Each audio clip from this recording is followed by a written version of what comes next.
Hello.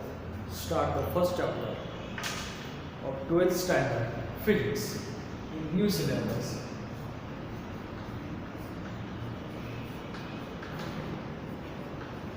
Rotational dynamics.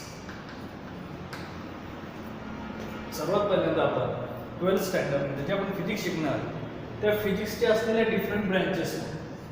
तर फिजिक्समध्ये वेगवेगळ्या branches आहेत, जसं इलेक्ट्रॉनिक्स आहे, इलेक्ट्रिक आहे,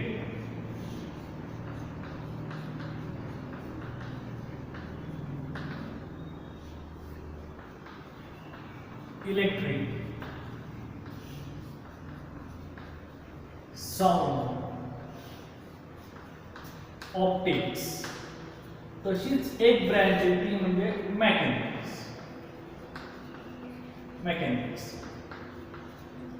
तर रोटेशनल डायनॅमिक हा फिजिक्स मधल्या मेकॅनिक्स ह्या टाइप मध्ये. आता मग मेकॅनिक्सचे किती ब्रँचेस पडतात? तर मेकॅनिक्सच्या पुन्हा दोन ब्रँचेस.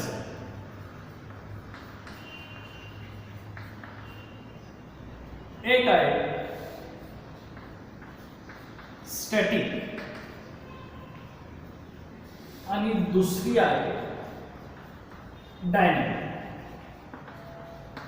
जी आपण 12th स्टँडर्ड मध्ये शिकणार आहोत. आता स्टॅटिक्स आणि डायनॅमिक्स ह्या दोघांमधला डिफरन्स काय किंवा मेकॅनिक्स ह्याच्यामध्ये असलेलं रिलेशन. तर statics the study of particle in rest condition. एखादा पार्टिकल किंवा ऑब्जेक्ट ज्यावेळेस रेस्ट कंडिशनला असेल त्यावेळेस जो आपण स्टडी करतो त्या स्टडीला आपण म्हणणार आहे स्टॅटिक कंडिशन किंवा static mechanics. As a example म्हणजे एखादा ऑब्जेक्ट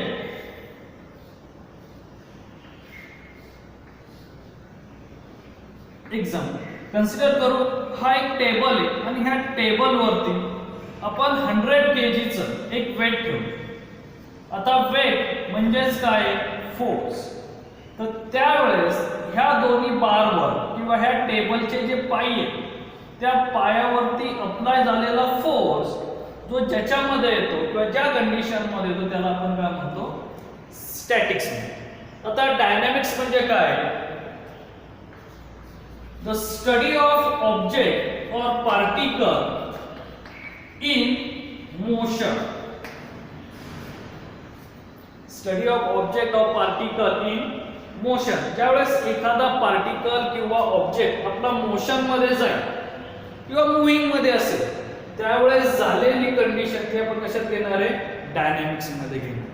म्हणजे इथे जे आपण रोटेशनल डायनॅमिक जे पाहणार आहोत, जे जुन्या सिलेबस मध्ये ह्या चॅप्टरचं नाव होतं रोटेशनल मोशन, पण इथे त्या ब्रँचचं नाव दिलेलं आहे रोटेशनल डायनॅमिक. जो जुन्या सिलेबस मधला कन्सेप्ट होता तोच सेम कन्सेप्ट इथे चॅप्टर मधलं काही एक डिफरंट नाहीये. जे जुन्या सिलेबस मध्ये तेच नवीन सिलेबस मध्ये, फक्त याचं जे नाव आपण मोशन होतं म्हणजे study of object in motion, त्याच्याऐवजी ते ज्या ब्रँच पासून तयार झाले त्या ब्रँचचं नाव दिलेलं आहे रोटेशनल डायनॅमिक्स. मग ह्या डायनॅमिक्स मध्ये पण दोन पॉइंट्स आहेत.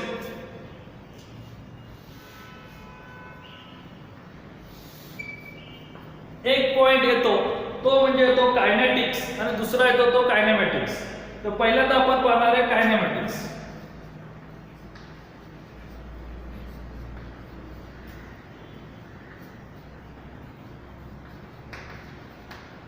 आता कायनेमॅटिक्स आणि कायनेटिक यांच्यामधला डिफरन्स काय? तर जे आपले एखादा ऑब्जेक्ट मोशन मध्ये येणार आहे ते मोशन मध्ये येण्यासाठी आपल्याला फोर्स अप्लाय करावा. ज्या कंडिशन मध्ये आपण फोर्सचा विचार करणार आहे आणि एका कंडिशन मध्ये आपण फोर्सचा विचार करत नाही. Means kinematics the object without considering the force in motion. म्हणजे ऑब्जेक्ट वरती फोर्सचा विचार न करता अप्लाय झालेलं मोशन ते कशात येणार आहे? तर कायनेमॅटिक्स मध्ये येणार. तर कायनेटिक्स मध्ये काय येणार आहे? With considering the force in motion. म्हणजे ज्यावेळेस ऑब्जेक्टला आपण एखादा फोर्स अप्लाय करू त्यावेळेस तयार होणारी कंडिशन म्हणजे काय? तर कायनेटिक्स. तर कायनेमॅटिक्स मध्ये आपण काय म्हणतोय? विदाउट कन्सिडरिंग फोर्स आणि कायनेटिक्स मध्ये विथ कन्सिडरिंग फोर्स.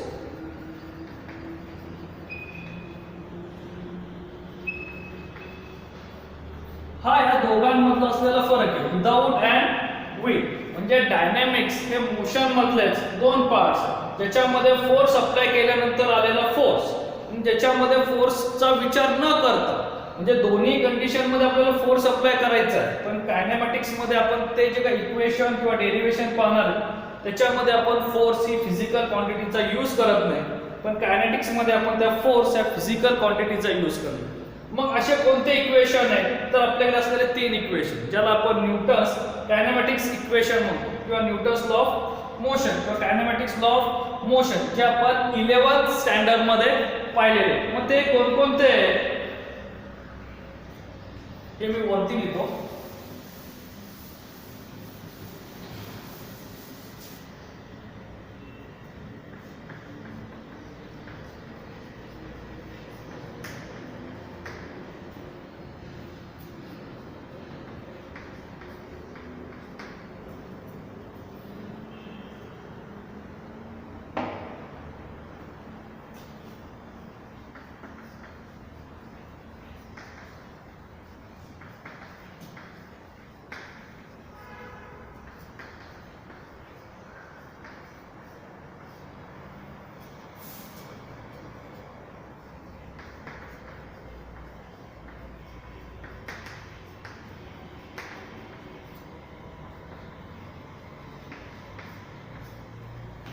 तर आता आपण पाहणार आहे विदाउट कन्सिडरिंग फोर्स. मग त्या विदाउट कन्सिडरिंग फोर्स मध्ये आपलं सिंपल आहे न्यूटन्स इक्वेशन ऑफ मोशन किंवा कायनेमॅटिक इक्वेशन ऑफ मोशन.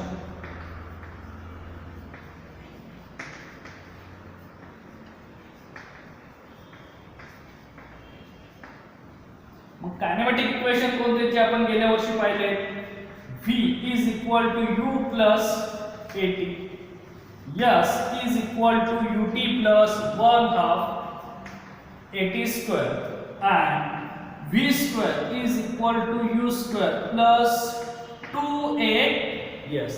हे आपले सिंपल तीन इक्वेशन. आता हे तिन्हीच्या तिन्ही इक्वेशन मध्ये फोर्स ही फिजिकल क्वांटिटी कुठेच येत नाहीये, तरी पण आपण हे तीन इक्वेशन मोशन साठी घेतोच की नाही. म्हणून कायनेमॅटिक्स इज कन्सिडरिंग विदाउट फोर्स. तर कायनेमॅटिक्सचे जे काही इक्वेशन आहे त्याच्यामध्ये फोर्स हा कन्सिडर केला जात नाही, म्हणजे जो ज्याच्यापासून तयार झालेले मोशन त्याचा यूज केला जातात. मीन्स एक्झाम्पल, आता कायनेटिक्स विथ कन्सिडरिंग फोर्स मग यामध्ये कोणते आहेत, तर दोन आहेत. एक सेंट्रिपिटल फोर्स आणि दुसरा आहे सेंट्रिफ्युगल फोर्स. असे दोन की ज्या दोघांमध्ये आपण सेंट्रिपिटल आणि सेंट्रिफ्युगल इथे काय येतोय फोर्स, म्हणून विथ कन्सिडरिंग फोर्स, आणि कायनेमॅटिक्स मध्ये विदाउट कन्सिडरिंग फोर्स. आता या दोघांमधला डिफरन्स गेल्या वर्षी आपला जो होता मोशन इन प्लेन त्या चॅप्टर्स मध्ये आपण हे इक्वेशन पाहिले. मीन्स 11th स्टँडर्ड, म्हणजे 11th स्टँडर्ड मध्ये म्हणजे 11वी मध्ये आपण हे ऑलरेडी शिकलेलो आहे, आणि हे जे दोन आहेत ते आपल्याला 12वी मध्ये शिकायचे. म्हणजे जिथे तुम्ही स्टॉप झाला होता 11वीला तिथूनच पुढे आपल्याला 12वीला यायचं. म्हणजे हा चॅप्टर शिकायच्या आधी आपल्याला 11वीतला मोशन इन प्लेन हा चॅप्टर सुद्धा काय करायला लागणार आहे, पाहायला लागणार. मग त्या चॅप्टर्स मध्ये असलेले आपण दोन कंडिशन पाहिले, वन डायमेन्शनल मोशन आणि दुसरं टू डायमेन्शनल मोशन, म्हणजेच प्रोजेक्टाईल मोशनची कंडिशन पाहिली. त्याच्यामध्ये आपण हे तिन्हीचे तिन्ही इक्वेशन शिकलेलो आहोत. आता ह्याचं असलेलं पुढचं रिलेशन आपण घेणार आहे, म्हणजे ह्या इक्वेशन मध्ये हे जे इक्वेशन आहे आणि हे, तर कायनेमॅटिक्स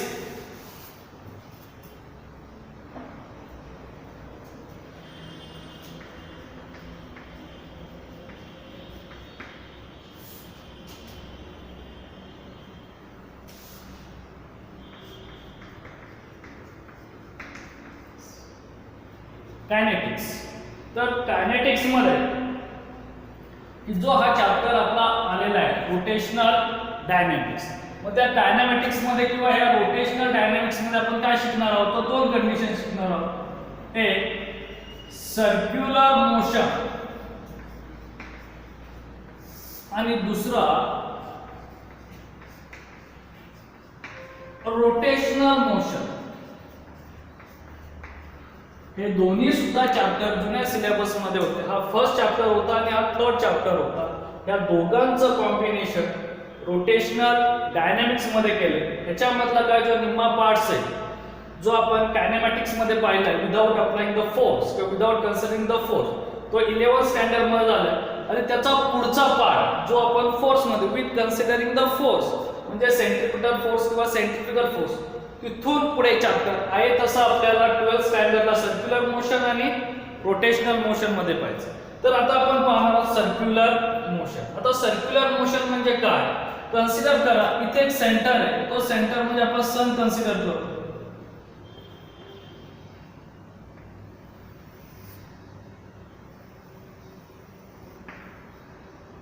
आणि इथे आपली असलेली पृथ्वी मीन्स अर्थ. आपली पृथ्वी ह्या सूर्याच्या किंवा ह्या सेंटर जशी कशी फिरते, सर्क्युलर फॉर्म मध्ये फिरते, म्हणजे एका सर्कल वरती फिरते, ज्याला आपण काय म्हणतो सर्कमफरन्स.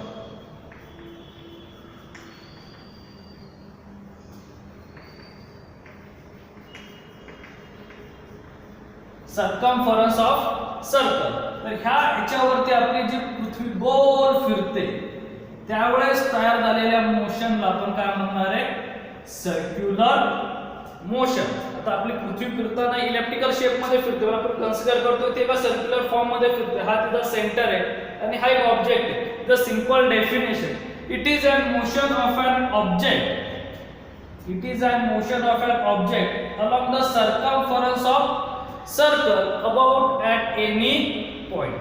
म्हणजे ज्यावेळेस तुमचा ऑब्जेक्ट एखाद्या सर्कलच्या सर्कमफरन्स वरती फिरेल त्यावेळेस तयार होणाऱ्या मोशनला आपण काय म्हणणार, circular motion. It is the very simple definition.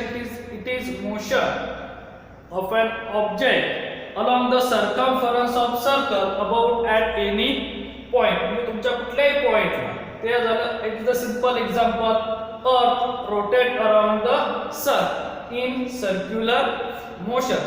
आता सर्क्युलर मोशन झालं. आता आपण पाहूया रोटेशनल मोशन.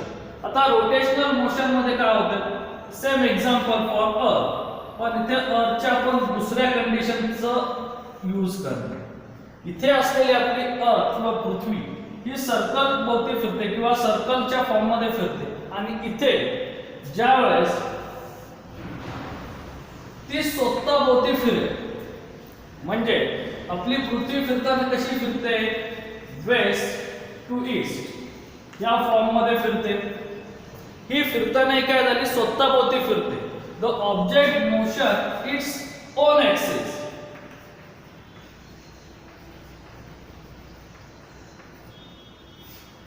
ज्यावेळेस आपला एखादी बॉडी किंवा एखादा ऑब्जेक्ट स्वतः भोवती फिरेल त्यावेळेस तयार झालेलं मोशन म्हणजे काय, रोटेशनल मोशन. आणि ज्यावेळेस एखादा ऑब्जेक्ट किंवा बॉडी सर्कमफरन्स वरती फिरेल त्यावेळेस तयार झालेलं मोशन म्हणजे काय, सर्क्युलर मोशन. दोघांसाठी आपण सिंपल एक्झाम्पल घेतोय ते अर्थचं, सर्क्युलर मोशन साठी पण आणि रोटेशनल मोशन साठी पण वेगवेगळ्या कंडिशन. इथे अर्थ सूर्याभोवती फिरते तर इथे अर्थ ही स्वतः भोवती फिरते, त्यावेळेस तयार झालेलं मोशन हे काय आहे, rotational motion. The simple concept, it is an object rotate about N one axis passing through the object. म्हणजे तुमचा ऍक्सिस आहे तो कुठून गेला पाहिजे, ऑब्जेक्ट मधून गेला पाहिजे, ते स्वतः भोवती फिरते. The basic definition. आता इथे ह्याच कंडिशनला आपण दोघांमध्ये मिक्स करू. म्हणजे रोटेशनल मोशन मध्ये कन्सिडर करा इथे एखादा पर्सन उभा आहे, म्हणजे आपण स्वतः कन्सिडर करू की आपण स्वतः इथे उभे आहोत. आता आपल्याला वाटतं की आपण रेस्ट कंडिशनला आहोत, पण जर पृथ्वी स्वतः भोवती फिरते म्हणजे ती कोणत्या फॉर्म मध्ये फिरते, रोटेशनल मोशनच्या फॉर्म मध्ये फिरते. म्हणजे इथे आपण सुद्धा गोल फिरणार आहे. म्हणजे आपण काय झालो, असं इथून ह्या बाजूने पुन्हा इथे येणार आहे ज्याला आपण 24 तास म्हणतो. म्हणजे एक संपूर्ण रोटेशन पूर्ण होण्यासाठी किती वेळ लागतो तर 24 तास. म्हणजे इथून पृथ्वी अशी इथे येईल, इथून पुन्हा इथे पृथ्वीच्या बरोबर आपण सुद्धा असे गोल फिरणार. मग आपल्यामध्ये कोणतं मोशन तयार होत आहे? रोटेशनल मोशन तयार होत आहे की सर्क्युलर मोशन तयार होत आहे? हे पण इम्पॉर्टन्स आहे. म्हणजे हा झाला छोटासा त्या बॉडीवरचा पार्टिकल. त्या पार्टिकलला कोणतं मोशन अप्लाय होत आहे? रोटेशनल की सर्क्युलर? जर आपण पाहिलं तर हा जो पार्टिकल आहे तो असा गोल फिरतोय. म्हणजे त्याच्यामध्ये कोणतं मोशन येते तर सर्क्युलर मोशन. म्हणजे तो पर्सन तो कोणत्या फॉर्म मध्ये फिरणार आहे? सर्क्युलर फॉर्म मध्ये फिरणार आहे. ती संपूर्ण बॉडी कोणत्या फॉर्म मध्ये फिरणार आहे? रोटेशनलच्या फॉर्म मध्ये फिरणार. असा या दोघांमधला डिफरन्स आहे, circular motion and rotational motion. कळलं तुम्हाला सिंपल कन्सेप्ट? सर्क्युलर मोशन मध्ये ऑब्जेक्ट हा सर्कमफरन्स ऑफ सर्कल वरती फिरणार आहे, तर रोटेशनल मोशन मध्ये संपूर्ण बॉडी, इथे आपण ऑब्जेक्ट किंवा पार्टिकल कन्सिडर करणार, संपूर्ण बॉडी ही त्याच्या स्वतःच्या ऍक्सिस वरती फिरेल. फक्त जर ऑब्जेक्ट जर कन्सिडर केला म्हणजे याच्यामध्ये असलेले छोटे छोटे पार्टिकल म्हणून किंवा ऑब्जेक्ट म्हणून, ते ऑब्जेक्ट हे सर्क्युलर फॉर्म मध्ये फिरणार आहे, रोटेशनल फॉर्म मध्ये नाही. आणि त्यांच्यापासून तयार झालेली संपूर्ण बॉडी कोणत्या फॉर्म मध्ये येणार आहे तर रोटेशनल मोशनच्या फॉर्म मध्ये. असे दोन डिफरंट मोशन आहेत की जे आपण ह्या चॅप्टर्स मध्ये म्हणजे 12th स्टँडर्डच्या न्यू सिलेबस मध्ये पाहणार आहे. रोटेशनल डायनामिक्स मध्ये की जे ओल्ड सिलेबस मध्ये circular motion first chapter and rotational motion third chapter, हे दोन वेगवेगळे चॅप्टर होते.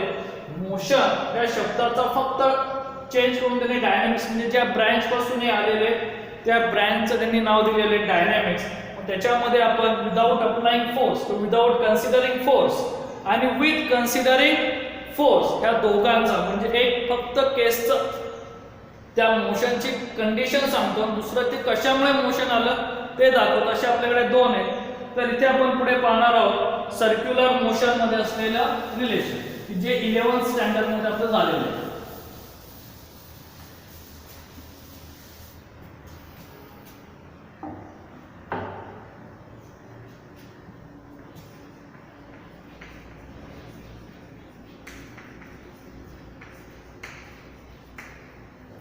इलेव्हन्थ स्टँडर्ड मधला जो छोटासा कन्सेप्ट आहे तिथे आपल्याला माहिती असणे गरजेचं आहे.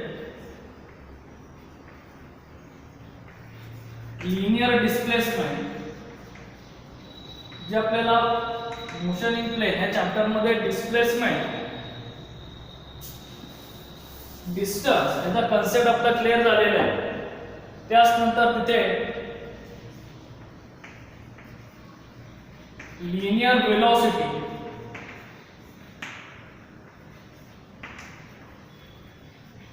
लिनियर एक्सलरेशन, हे तीन जे लिनियर म्हणजे लिनियर म्हणजे लिनियर डिस्प्लेसमेंट, लिनियर वेलोसिटी आणि लिनियर एक्सलरेशन जे स्ट्रेट लाईन मध्ये मोशन होतं त्याच्याशी कन्सेप्ट होतो. ह्याचे सिम्बॉल आहेत linear displacement is S bar, linear velocity V bar and linear acceleration is A bar. हे तीन त्यांचे काय सिम्बॉल. आता इथे ज्यावेळेस ऑब्जेक्ट आपला सर्क्युलर फॉर्म मध्ये फिरणार आहे, कन्सिडर करू हा प्लेन आहे आणि ह्या प्लेन वरती हे सर्कल, म्हणजे हा पार्टिकल ह्या प्लेन वरती असं काय होतोय गोल फिरतो. त्यावेळेस हा गोल फिरताना ह्या सेंटरला हा कोणत्या फॉर्म मध्ये फिरतो तर सर्क्युलर, तो काय लिनियर किंवा ट्रान्सलेशनल मोशन मध्ये फिरत नाही, तो स्ट्रेट लाईन मध्ये जातो. मग हे लिनियर फॉर्म मध्ये फिरतोय म्हणजे त्याचं तयार झालं डिस्प्लेसमेंट, वेलोसिटी आणि एक्सलरेशन हे वेगळं तयार होतंय. कन्सिडर करून इथे हा ए पार्टिकल आहे ऍट इनिशियल टाइम अँड तो आफ्टर सम टाइम टी, एवढ्या टाइमला तो ह्या बी पोझिशन पर्यंत गेला. म्हणजे त्यांनी इथून इथपर्यंत चेंज केलेली पोझिशन ज्याला आपण काय म्हणतोय डिस्प्लेसमेंट म्हणतो. पण सर्क्युलर फॉर्म मध्ये असताना तो जो चेंज करतोय तो हा अँगल चेंज करतोय, तो इथे होता, इथे असताना अँगल वेगळा असेल, इथे असताना अँगल वेगळा असेल, पुढे गेला तर हा अँगल वेगळा असेल. म्हणजे इथे त्याचं जे चेंज झाले ते काय चेंज झाले तर अँगल, ज्याला आपण अँग्युलर म्हणणार. काय म्हणणार आहे? अँग्युलर. जर ट्रान्सलेशनल मोशन असेल तर त्याला लिनियर आणि सर्क्युलर असेल तर त्याला आपण काय म्हणणार? Angular displacement. सिंबल आहे theta. Angular displacement means angle describe by along the position vector. म्हणजे तुमचा अँगल इथे होता, इथून एवढा झाला, किंवा त्याला चेंजिंग अँगल म्हणलं तरी चालेल. For initial position to final position त्यांच्यामधला तयार झालेला अँगल म्हणजे तो काय झाला आपला angular displacement. Is denoted by theta. आता जर पार्टिकल इथून इथपर्यंत चाललाय म्हणजे त्याच्याकडे काहीतरी वेलोसिटी असली पाहिजे, आणि ती जी वेलोसिटी, त्या वेलोसिटीला आपण काय म्हणणार आहे? Angular velocity. Omega bar, symbol name is omega. याला काय म्हणणार आहे आपण? Angular velocity. आता वेलोसिटी आलं म्हणजेच काय येणार आहे? Acceleration. Acceleration it is depends by velocity. म्हणजे तुमची वेलोसिटी कमी होत असेल किंवा जास्त होत असेल किंवा कॉन्स्टंट असेल, त्यानुसार तुमचा एक्सेलरेशन इनक्रीज डिक्रीज और झिरो कंडिशनला असेल. आणि ज्या फॉर्म मध्ये चालली तर त्या फॉर्मचीच आपल्याला वेलोसिटी घ्यावी लागणार, एक्सेलरेशन घ्यावं लागणार. मग तो कोणता फॉर्म आहे तर angular acceleration. It symbol is alpha. हे तीन आहेत ते ट्रान्सलेशनल मोशनचे आहेत आणि हे तीन आहेत ते सर्क्युलर. सर्कल मध्ये फिरतात म्हणजेच त्यांच्यामधला काहीतरी अँगल चेंज होतोय, त्यावरून त्यांची नाव आले अँग्युलर डिस्प्लेसमेंट, अँग्युलर वेलोसिटी आणि अँग्युलर एक्सेलरेशन. आता ह्या तिघांचं असलेलं रिलेशन म्हणजे आता लिनियर आणि अँग्युलर या दोघांच्या रिलेशनवरूनच आपल्याला फाइंड आउट करायला लागणार आहे मोशन कसं होत आहे ते. म्हणजे जर तुमचा ऑब्जेक्ट हा खूप जवळ असेल म्हणजे इथून इथेच गेला, आपण कन्सिडर करू the point is C, A and C. It is the instantaneous time किंवा व्हेरी शॉर्ट टाइम. तर ह्यांच्यामधलं जे डिस्प्लेसमेंट होणार आहे ते डिस्प्लेसमेंट कोणतं असेल? लिनियर डिस्प्लेसमेंट असेल. ॲट धिस पॉइंट म्हणजे ह्या पॉइंटला तयार झालेलं डिस्प्लेसमेंट कोणतं आलं? Linear displacement. मग त्या पॉइंटला तयार झालेली वेलोसिटी कोणती आली? Linear velocity. आणि त्याच पॉइंटला तयार झालेलं एक्सेलरेशन हे कोणतं येणार आहे तर लिनियर एक्सेलरेशन. म्हणजे ज्यावेळेस तुमचा टाइम इंटरवल हा खूप छोटा असेल त्यावेळेस तयार झालेलं डिस्प्लेसमेंट, वेलोसिटी आणि एक्सेलरेशन हे तिन्हीच्या तिन्ही कसे लिनियर कंडिशनला. The linear velocity, linear displacement and linear acceleration. मग हे तिन्ही हा पार्टिकल स्ट्रेटच जाणार आहे, बरोबर आहे की नाही? लिनियर मध्ये स्ट्रेट लाईन मध्ये जाणार मोशन. मग इथे झालं तर ह्या ऑब्जेक्टला किंवा ह्या रेडियसला कन्सिडर करू, ही रेडियस, ह्या रेडियसला ह्या तिन्ही कंडिशन आपल्याला कशा दिसतात? It is the simple concept for tangential. ह्या तिन्हीच्या तिन्ही कशा आहेत? टँजेंट मध्ये. Means therefore S bar, V bar and A bar is tangential to circle. तर ह्या सर्कलला हे तिन्हीच्या तिन्ही कसे आले? टँजेन्शियल. आता पुढे आपण पाहणार आहे अँग्युलर डिस्प्लेसमेंट, अँग्युलर वेलोसिटी आणि अँग्युलर एक्सेलरेशन. मग हा जो अँगल आहे, हा जो पार्टिकल इथून असा गोल फिरत पुन्हा इथे येणार आहे त्याचं तयार झालेलं रिलेशन कन्सिडर करू आपण. सेम ऑब्जेक्ट पार्टिकल घेऊ, तिथून आपण हे असं प्लेन आहे आपलं आणि ह्या प्लेनचा हा सेंटर. तर ह्या सेंटरच्या इथून हा जो वरती गेलेला आहे, this is the direction of angular displacement. ही काय आपली angular displacement. Same direction of angular velocity and same direction of angular acceleration. म्हणजे हे तिन्हीच्या तीन angular displacement, angular velocity आणि angular acceleration हे तिन्हीच्या तिन्ही कुठे येत आहेत? तर वरच्या फॉर्मला येत आहेत. म्हणजे आपण असं वरच्या फॉर्मला म्हणण्यापेक्षा आपण परपेंडिक्युलर टू प्लेन हा प्लेन आहे, ह्या प्लेन मध्ये असं आता मी अशी डायग्राम दाखवतो कन्सिडर करू. ह्या प्लेन मध्ये तुमचा हा असा सर्कल आहे बरोबर, आणि ह्या सर्कलच्या सेंटर मध्ये ही लाईन आहे, जो सेंटर आपण असं पुढे काढलं. तर ही जी लाईन दिसते ही लाईन आणि हे सर्कल एकमेकांना कसं आहे परपेंडिक्युलर आहे. म्हणजेच angular displacement, angular velocity and angular acceleration is perpendicular to plane or circle. He tangent मध्ये आणि ही परपेंडिक्युलर, म्हणजे हे तिन्हीच्या तीन, एक दोन, हे एकमेकांना टँजंट मध्ये येतात. म्हणजेच इथे तयार झालेले जे रिलेशन आहे जे आपण 11th स्टँडर्ड मध्ये स्केलर आणि वेक्टर पाहिलं होतं, तर कोणत्या कंडिशनला आपण टँजंट यूज करतो तर वेक्टर कंडिशनला. म्हणजेच डिस्प्लेसमेंट लिनियर असेल किंवा अँग्युलर असेल, वेलोसिटी लिनियर और अँग्युलर, ॲक्सलरेशन लिनियर और अँग्युलर, ह्या सगळ्याच्या सगळ्या कोणत्या फॉर्म मध्ये येतात तर वेक्टर. हे एक इम्पॉर्टन्स आहे, एमसीक्यू साठी विचारू शकतात. Is in the form of vector condition. म्हणजे तुमच्या इथे तयार झालेल्या ह्या सगळ्या फिजिकल क्वांटिटी आहेत त्या कोणत्या आहेत तर वेक्टर क्वांटिटी आहेत, कारण त्या एकमेकांना परपेंडिक्युलर आहे. त्याच्यावरून आपल्याला रिलेशन फाइंड आउट करायचं आहे. Angular velocity, displacement, angular velocity असेल, अँग्युलर डिस्प्लेसमेंट असेल किंवा अँग्युलर एक्सेलरेशन असेल with related to the radius. ही जी दिसते ती रेडियस, तिला आपण पोझिशन वेक्टर सुद्धा म्हणतो. तिचं सुद्धा एक रिलेशन आहे, ते आपण पुढे पाहणार आहोत की पोझिशन वेक्टरचं काय रिलेशन आहे असलेल्या दुसऱ्या इक्वेशन मध्ये. हे तुम्हाला तीन कंडिशन कळल्या. Displacement, velocity, acceleration is linear form. Displacement, velocity and acceleration in angular form. It is the vector condition.